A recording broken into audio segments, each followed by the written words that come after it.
everybody, it's Lori, and I am here today with my December reading wrap-up. December was a rough month in our household. We had to put down our dog that we've had for 17 years on December 21st. So that plus everything going on in the world, plus, basically spending all of our time at home because we can't trust the people around us to make good choices, means that I stayed home and I read a lot. So in the month of December, I read 11 books.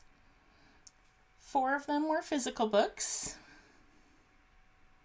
3 were ebooks. So I guess that means I read or listened to 4 audiobooks as well. I think so. Anyway, so I'm just going to kind of go through them. I will start with my fiction and then move into my nonfiction. So the first fiction book I finished this month was The Moviegoer by Walker Percy. This was one that I was reading along with the Close Reads podcast. And I enjoyed this book quite a bit. Not my favorite Walker Percy, but we have a protagonist, Binks, who is kind of on a search, looking for meaning, looking for God, and he's struggling a lot, and he keeps getting distracted on this search by all sorts of things in his life, particularly by women. He's really kind of into the girls, so he's always chasing one woman or another. And then he has this complicated family relationship with his aunt, who expects a lot of different things from him and wants him to make some changes in his life. So he knows kind of the moment when his search began, but he's struggling in the search. So basically the moviegoer is very character focused and doesn't take place over a very long period of time. Maybe the main part of the story takes place over maybe a couple of weeks max, and then there's kind of like an epilogue following up later down the road. But it's mostly about character development and inner development more so than action. So if you like character-based novels, I think this is a really good one. A very classic book to listen to or to read. I had started this last summer. I have it on Kindle as well. And I started it during swim season, and approximately every 3.5 seconds I was interrupted by some child needing something, because that's what swim season in the summer is like. Helping somebody with something or whatever, looking for Sharpie markers. I don't know, but I didn't get very far, and I kind of just DNF'd it, not because I wasn't liking it, but just because I got distracted by other things. So it was kind of nice to go back and start again, and enjoy the entire story, because I really only got a couple chapters in the first time through. The next fiction book that I listened to as well was Jack by Marilynne Robinson. This is part of the Gilead series. I read the book Home with the Close Reads podcast. There's been a lot of Close Reads podcasts in my life this year. It's like the only social interaction I get is with podcasts, but that's okay. They don't know anything about me, but I can listen to them and feel like I get to talk to people when I just talk to myself. But anyway, so I read Home, which is actually not the first book in the series, and I enjoyed that quite a bit, so I decided to go back and read the rest of the series. So I listened to Gilead and Lila, I think in November, and then Jack this month. Now, Jack just came out in the last couple months, so I was kind of waiting on a copy from the library to be available, and I enjoyed the audiobook. I'm having a hard time determining whether I prefer Lila the best or Jack the best, but those two are like neck and neck for my favorite out of the series. Gilead's my least favorite. I'm just not that into Ames. I have to admit, he's not that interesting to me. Home is mostly about Jack, but in Jack we get the backstory to what happened in Home. And then Lila is the kind of backstory to Ames's wife, Lila. So I think right now I would say I like Jack a little bit better, but it's very close. So this is kind of the backstory of what's happening to Jack before home begins. There's a lot of racial tension in the book, and dealing with all of Jack's history of trouble that keeps kind of following him. So Jack's a very interesting character. He was very interesting in the book Home, but I think having the backstory, I like backstories, so kind of going back, I don't know if I would have enjoyed Jack quite as much if I had not already read Home, because Home gave me kind of a sense of Jack, of wanting to know more about Jack, and so Jack, the novel, helped me to learn that backstory. So I really do think that Jack is better after you've read Home, and probably Lila is better after you've read Gilead. So if you're interested in those books, I would suggest maybe trying to read them in order. I know, crazy idea. I didn't do it that way, but that's okay. So the next fiction book I want to talk about, I actually kind of went on a little like romantic comedy romance novel kick. And what kind of started it off is I wanted a Christmas book on Christmas Eve. So I went into my Goodreads to see, okay, what are some authors that I've read Christmas books from before, so I could see if their books were available. And I noticed like 8 of my Goodreads friends had just read this particular book and rated either 4 or 5 stars. It's like, okay, I need to go see if I can get this book. And the book is called 1225 Christmas Tree Lane by Debbie Macomber. I think that's how you say her name. I really should have looked it up. But anyway, she writes a lot of novels, very famous novelist. And this is the story, it's almost like The Parent Trap. This divorced couple, they have 2 adult daughters. The ex-wife, the mom, has bought a Christmas tree farm, and the dad is still back in California. The Christmas tree farm's in Washington, I think, somewhere in the Pacific Northwest. And so the mom's kind of got this relationship just barely starting with a vet, and the girls decide to trick their parents by telling their dad that mom wants him to be there for Christmas, and telling their mom that their dad wants to be there for Christmas. So he comes for Christmas, and he brings along a friend. They're not actually dating, but hilarity ensues, and so on and so forth. And then the other thing is she's got, like, I think 10 dogs she needs to get rid of because people keep on dropping off puppies at her Christmas tree farm. So when I saw puppies just a few days after having to put our dog down, I was like, I need to read a puppy book. So I read the puppy book, and I enjoyed it. It was fun.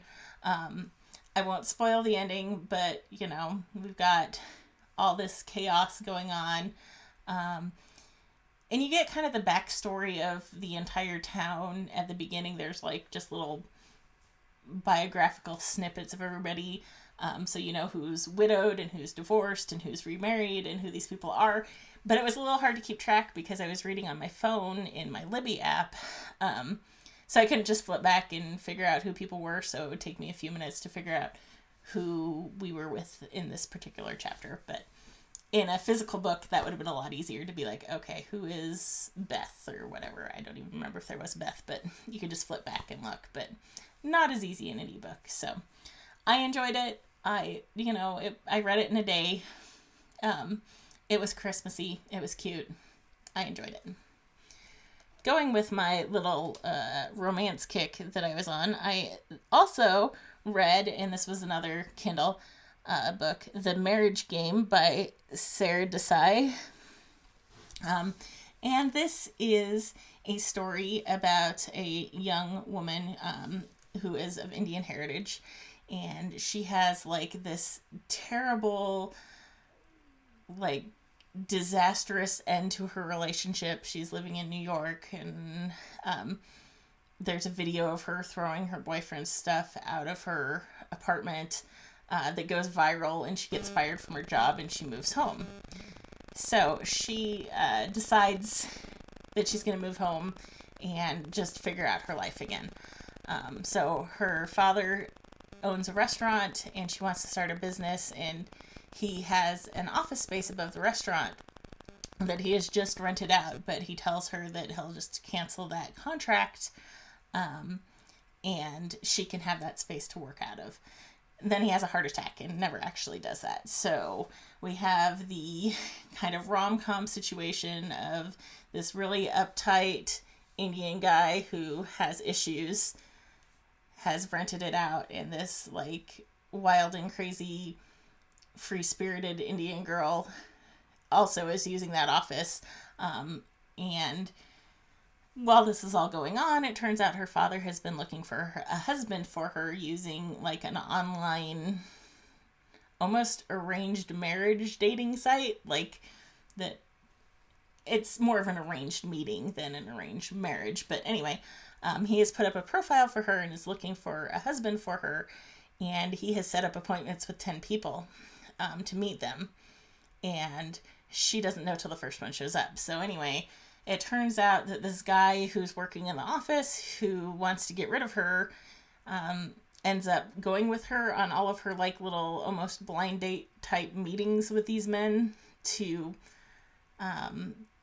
try to help her out and also to try to get her out of the office. He thinks if she can just get married off, then he can have his office space and we don't have any complications.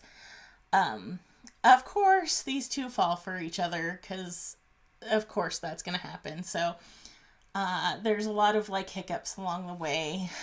He is not the most likable love interest, but as you find out a little bit more about all of his issues, he becomes a little more understandable and maybe a little bit more likable or less hateable, perhaps. And I think she just is kind of likable pretty much throughout. That's how I take it anyway. Everybody's going to look at it a little differently, but I really enjoyed it. I enjoyed having a different culture that these situations were taking place in because it gave it a little bit of color. And, you know, I found out some kind of cool stuff about Indian culture and just like even that there are Bollywood movies that are basically based on American movies, but like more violent or whatever. Just funny little things that I learned in there. So I would recommend that one. I thought it was really fun, and I actually ended up getting another book for Kindle First Reads for December that's also like a romance novel set in an Indian backdrop. I'm not exactly sure, you know, I just like that sounds like fun since I enjoyed this last one. We'll see if it was any good when I finally get to it. And then the other romance novel that I read was Chemistry by Wiki Wong. And this is the story of, I don't know if, like, maybe, like, women's fiction is a better term for this. I don't really know how to categorize this, but it kind of falls in the same idea. So we have the protagonist is a chemistry PhD student, and she is struggling, and her boyfriend that she lives with has graduated, received his PhD, and is starting to look for jobs. So he asks her to marry him and wants her to come with him wherever he ends up going. And she really struggles with this because of the expectations coming from her parents and her culture. She is Chinese American. Well, she's Chinese, and they immigrated when she was a small child. So she does not know a lot. She knows some Chinese, but she doesn't speak Chinese well. But she also doesn't quite fit into American culture, so she has struggles there. And then she's having struggles in her chemistry PhD and ends up having like a little bit of a mental breakdown. And so it kind of just goes through her life and trying to overcome these difficulties and figure out what she wants in her life, whether she wants this relationship, whether she doesn't want this relationship. And it has her interactions with her family, who basically just want her to get a PhD or never talk to them again. And her best friend, who is having some difficulties in her life as well. So you get to experience all of this. And then she has a dog. I like the dog. Probably my favorite part of the book is the dog. So anyway, it was a very cute novel. It's not very long. I think it was about a 5-hour audiobook. I was just looking for something short and fun for the end of the year to reach my Goodreads goal. So that was one of the two I picked up. And then the last fiction book that I read was The Rosewater Redemption by Tade Thompson. This is the third in a trilogy, the Wormwood trilogy, which takes place in Nigeria. And then there's this alien placeholder, and you've got these kind of zombie people, and then the aliens can take over the zombies. And the town where this all is taking place has separated from Nigeria and claimed its independence, and there was a whole war in the last book. And this book focuses in on this character that shows up sporadically in the first two books called Bicycle Girl. And you learn like her entire backstory, which I never in a million years would have guessed. I was kind of dumbfounded when it was revealed about her, what her situation was. So I really enjoyed that. And then the ending is where they're trying to basically kick the aliens off the planet. So it's got some struggles in it in terms of like ethical and moral struggles, but the nice thing is that those are actually brought up in the novel, and it's not just like overlooked. The fact that like they have to do these terrible things to save themselves is brought to the forefront and talked about. So I really appreciated that. So I really recommend the Wormwood trilogy by Tade Thompson. This is not one for young people or people who have problems with sexual content, because there's quite a bit of coarseness and sexual content in the series. So if that's going to bother you, I wouldn't recommend it. But it's just got such an interesting premise and such interesting ideas in it that I really enjoyed it. And like I could do without the sex stuff, but it doesn't super bother me either. So really enjoyed that trilogy. I was glad to wrap it up before the year ended. I actually just finished it today on New Year's Eve. So, okay. Now moving into nonfiction. I have one that was a Kindle book that I read, and then 4 that I have the physical books here. And those are all Catholic nonfiction books. But this one is not. I read Art Matters by Neil Gaiman and Chris Riddell. Chris Riddell is the illustrator, and Neil Gaiman wrote, it's basically some different almost essays and writings on art that Neil Gaiman has produced over the years that were then illustrated. So it was really cool. I read the entire thing. I think my phone told me it took me 22 minutes. So not a long book by any means, but I feel like this was very accessible, especially compared to another book that I have about art that I'm going to talk about momentarily. But this is one that I recommended to Eva, and I think she has already finished. It just kind of talks about why art is important, and is almost like a manifesto for artists and creative people to keep doing their creative arts. So I really enjoyed it. It was nice to read. The illustrations were enjoyable, and it's super short. So I would recommend that if you're interested in art or have an artist in your life. So moving into my Catholic books, the first one is Only the Lover Sings, Art and Contemplation by Joseph Piper. He also wrote Leisure, the Basis of Culture, which I have yet to read, but is on my shelf and I really should get to soon. And this is short, but it's basically 4-ish essays. Like the last one's actually several birthday addresses to a friend, like over a couple decades of time. But they're shorter pieces on art and beauty and why this is important. So this is translated. Joseph Piper is German. So, you know, I think the translation was done well. I think German is probably a very hard language to translate from in some ways, just because they have so many words. But his kind of talks about like why leisure is important, why art is important, why music is important, why why we should experience these things, why they're important to us as human beings. So this is a good one if you are interested in a more like intellectual and thorough discussion of why art matters and that sort of thing. This would be a good choice if you're looking for something a little more accessible. I would say the Neil Gaiman one. It's kind of along the same theme to some extent. The next one is The Dark Night of the Soul by St. John of the Cross. This is, one of those very classic books by a doctor of the church. Again, another translated work. I think this is a pretty good translation. This one is by E. Allison Pierce. And I did struggle with this. So this is the book that I was trying to get through at the time we had to put our dog down. So I had several days of reading about the Dark Night of the Soul while trying to comfort a dog that was not functioning anymore. So that made it tough for me to get through. And I think someday I will go back to this, but probably not right away. I did not realize that it kind of started with like a poem. So I thought, I don't know what I thought about it, but I didn't think that it was going to start with a poem. So trying to get to it.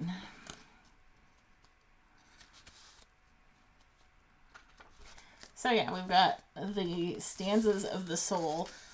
So it's like a little poem, which I think was translated pretty well. I'm sure that that's pretty difficult to translate poetry in a lot of ways. So there's several stanzas, and then as we go through the book, it kind of goes through the stanzas and breaks it down like very intensely. So yeah, it just kind of goes through and does that. Not super long, but very in-depth. So this one will take a while to get through, particularly if you do a better job of reading it than I apparently did, because it was really too much for me this month, but I just wanted to get it done to finish off my Catholic 2020 challenge and to finish my Goodreads challenge for the year and that sort of thing. So maybe a smart person would have DNF'd it and found something else, but I'm not a smart person. I'm me. So I don't have a lot of things to say about this other than it wasn't exactly what I expected, and I struggled my way through it. Next up, we have The Lord by Romano Guardini. And this is a massive book all about Jesus. Like every tiny little thing in the Bible about Jesus. There's probably a chapter in here that goes with it. It's intense. It's thorough. It's really good. And so if you are looking for a book about Jesus that goes into distinct detail, I really would recommend The Lord. It reminds me a little bit of The Sinner's Guide in terms of the way everything is just very detailed and laid out. Now that's about sin and virtue and using virtues to combat sin, and this is just about Jesus. Like every last detail of Jesus's life, etc., is in here. So very good, very long to get through. This took me far longer than it should have. I'm thinking maybe 3 months or so, maybe 4. I don't know. I don't know when I started this, but it took me a really long time to get through. And this was for my Catholic Read Your Way to Heaven year 3, which I didn't finish out year 3 this year, so I'll just continue on with it in the new year. And then last but definitely not least, this was my favorite book from my Catholic 2020 challenge, and may have been my favorite book this month. It's really hard to pick a favorite between fiction and nonfiction sometimes. But that is The Reed of God by Carol Haslander. This is a book about Mary. It goes into depth about Mary, but whereas The Lord goes into depth about Jesus in a very fine-tooth comb way, this is in a little bit more of a getting to the heart of things way, and getting the reader to understand Mary in a new way. And I really, really enjoyed this. I think that Carol Houselander did an excellent job of bringing Mary to life and bringing the experience of the average reader into the life of Mary. And of course, through Mary to Jesus. So this was written like during, I think,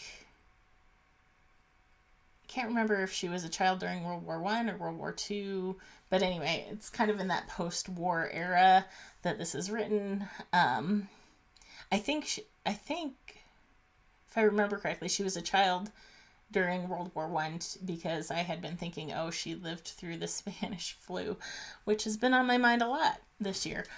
So I think this was actually written maybe, I'm not sure if it was, I think it was a little after World War II that this was written. But anyway, so some of that kind of informs what is in here.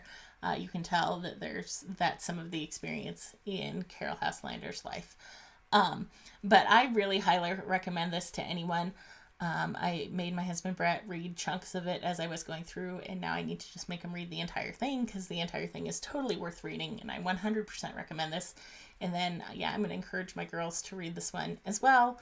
So if you are Catholic, if you know a Catholic, if you aren't a Catholic, I don't care. You should read this book. It's just amazing. So my favorite book from my Catholic 2020 challenge, and possibly my favorite book in December. Although it's really hard to, have a favorite when you read 11 books and half of them are fiction, but I think I'll say it. This is my favorite book that I read in the month of December. So that is everything I read in the month of December 2020. I am so looking forward to my 2021 reading, and perhaps, getting vaccinated at some point during the year and being able to leave my house and go places again. That would be unusual and different. But anyway, let me know in the comments if you have any book suggestions for me, or if you have questions about any of the books I talked about. Just want to chat. That's great. Otherwise, I guess I will see you in the next video. Thanks. Bye.